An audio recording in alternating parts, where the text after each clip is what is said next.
Organizers of the women's marches are taking steps to transform the energy from the weekend protests into action. Hundreds of thousands of people showed up in the nation's capital Saturday for the Women's March on Washington. The crowd was more than double what planners had predicted. More than 500 rallies across the country from New York City to Seattle drew huge crowds of people. Many of them spoke out against the expected policies of President Donald Trump. The president responded on Twitter saying, quote, "Was under the impression that we just had an election. Why didn't these people vote?" Later, he characterized the protest as a hallmark of our democracy, adding, "Even if I don't always agree, I recognize the rights of people to express their views." Alex Wagner covered Saturday's march in Washington. Alex, good morning. Good morning, Nora. The millions of women marching on Saturday look to take aim at some of the policies and actions that they are expecting to face during the Trump administration. They hope the enthusiasm seen nationwide will translate into a grassroots movement.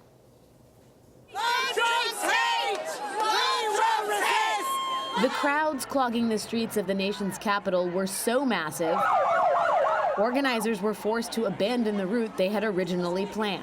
This is what democracy looks like. Bob Bland is one of the 4 national co-chairs of the Women's March on Washington. Saturday's march was well beyond any of the expectations of any of the founders or any of the organizers could ever have had. Women, men, and children, many wearing pink pussycat hats, packed the National Mall where just a day earlier, I, Donald John Trump, President Donald Trump was sworn into office. Teacher Maria Christina came from Newark, New Jersey. The new president is at home right over our shoulder. What's your message to him? We will come out here and protest and let ourselves be heard. Expect this many, many more times over.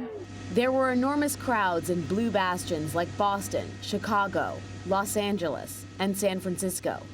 But Americans also showed up by the thousands in red strongholds, including Alaska, Indiana, and Tennessee. Organizers trying to capitalize on the momentum have already launched a campaign encouraging marchers to send postcards to their senators, the first of 10 actions planned for the Trump administration's first 100 days. A lot of our partner organizations are still very involved and enthusiastic about what's to come. We won the popular vote. We won the popular vote. People were so cynical and skeptical of what women can achieve. We proved to the whole world that when women lead, women will be successful.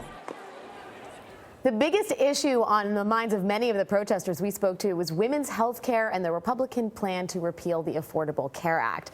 President Trump's executive actions this weekend targeting key provisions of that law is only adding to the anxiety surrounding this administration. Thanks, Alex.